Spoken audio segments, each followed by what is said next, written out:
Welcome to Inhabitat.com's continuing coverage of the London Design Festival with me, Steve Lorimer. What is sustainable? The question is often asked but seldom answered. Some designers refuse to use the word entirely simply because it is too complex a concept to explain. Jonathan Chapman and Nick Gant of the Inheritable Futures laboratory at the University of Brighton wanted to go. I founded them at 100% Design in Earls Court in London, sitting in a cardboard treehouse and taking questionnaires for an upcoming book. Right, I'm going to start with you, Jonathan.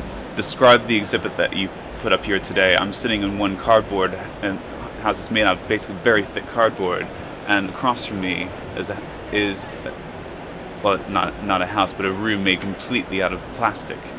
And the question is asked, which one is more sustainable? Okay, what this stand is really about is a debate-raising stand which aims to sort of catalyse and provide an environment for the creative industry to hold essential debate about sustainable design. The reason we've got two spaces on the stand is because each of the spaces represents a very different approach to the practice of sustainable design. One of them, the one we're sitting in, the cardboard box, is the sort of a more traditional, accepted approach to sustainable design, which a lot of people will sit quite comfortably with. The other, the dome, the geodesic dome, is a slightly more contemporary, cutting-edge approach to sustainable design, which a lot of people have perhaps wouldn't consider it to be sustainable, but when asked the question and sat down thinking about it, vote quite highly for it. And the survey that we're doing is looking pretty much 50-50 right now as to where the votes are going, and we've received about 1,000 votes so far. But you haven't given any specific information about what makes either one sustainable. You simply put them up here and ask the question. Yeah, because what we're looking for is perception, preconception, and for example, a lot of people say, well, what kind of plastic is that? And I'm reluctant to tell them, because what we're interested in is just very basic perceptions. You know, like some people say, oh, well, that one's made of a biodegradable material and that one isn't. However, that's going to last longer than that one, etc., etc. And we think that these are the sorts of views that even consumers have when they pick a product off a shelf and they think, well, I think this one's better for the environment. And you ask why, and it'll be based on those kinds of, phrases and that kind of thing. But another interesting thing about this stand is that it's developed by Nick Gant and myself, Jonathan Chapman, who run the Inheritable Futures laboratory at the University of Brighton, and we have very different approaches to sustainability. I came at this very much from the kind of tree hugging background.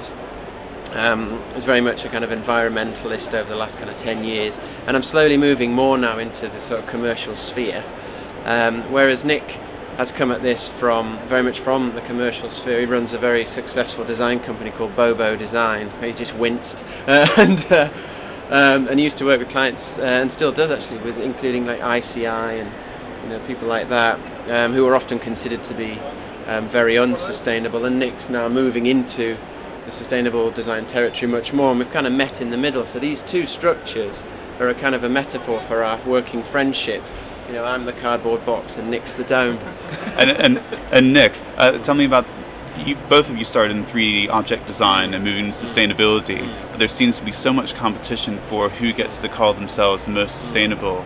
And tell us about the reaction of people from other industries walking around this trade fair today have been to your exhibit that's here today. Well, I mean, it is interesting because, if you're working within sustainable design, it's seen as a kind of cause that really we should be, everybody should be trying to champion, and the fact that a kind of competitive relationship has started to build up is really quite interesting, because I think it alludes to the fact that there's obviously now a market for products and spaces and services provided by architects and designers and furniture makers, which is obviously a territory that people want to command, because there's obviously a market there, and that actually relates to the stories that are being told on the stand.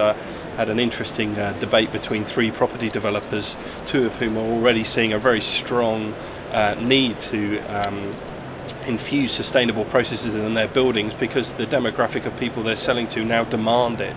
So it's very much a kind of marketable aspect that makes one property better than the other, which is something that obviously is a kind of new phenomena. It's something that I've not seen so sort of blatantly used within kind of architecture and design. But I gave a quick look around here, and you've asked the question, what does sustainability mean to you? And some people have simply emailed into you and said, look at my product, that's what sustainability is. It's a blatant marketing tool that they've done. We are sitting in the trade fair after all, but what's your reaction that suddenly it's now a way to make money? Yeah, well, I mean, that's a fantastic thing, isn't it? Because, I mean, always, you know, the 3 Ps, the balance between profit, people and planet, is the thing that people have always kind of wrestled with. And, you know, similar things you've seen in kind of affordable housing in this part of the country. You know, no one wants to invest in affordable housing because it's not seen as profitable. Now, if the market is kind of forcing the issue, if you like, you know, the tail that's wagging the dog, all of a sudden the industry has to take notice. And I think that kind of dual factor that either legislation is going to force designers, manufacturers, retailers, marketeers to take notice, or the market's going to take, then I think that's, you know, that's a fantastic thing. And for designers to say that, you know, my product is sustainable, that's what I want to celebrate. I mean, I don't think either of us have any real problem with that, because again, that's all just, you know, that's all part of the process.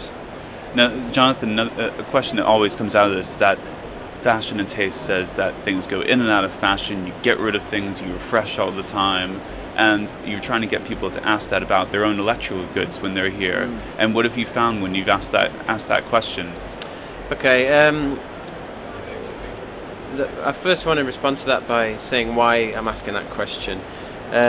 One of the strands of research that we're developing is about product lifespans and why some things get thrown out, you know, within a matter of months, and why other things get cherished and held on to dearly. You know, what is it that makes that happen? You know, what is it that makes some electrical products somehow defy fashion and transcend fashion to move into this new sort of territory that just makes them indispensable, you know, like another half?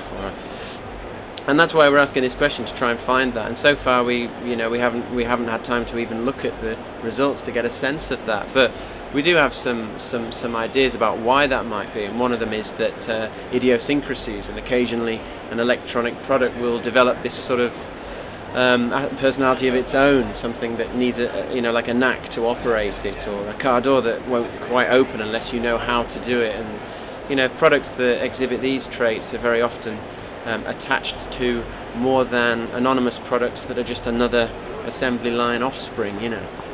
And Nick, finally, Nick, quick plug. You're making a book out of this.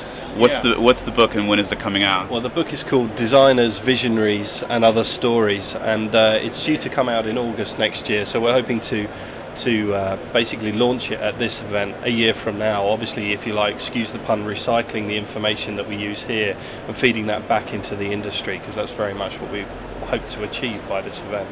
All right, thanks, Jonathan. Nick, good luck. For more on the London Design Festival, please go to inhabitant.com. For now, I'm Steve Lorimer.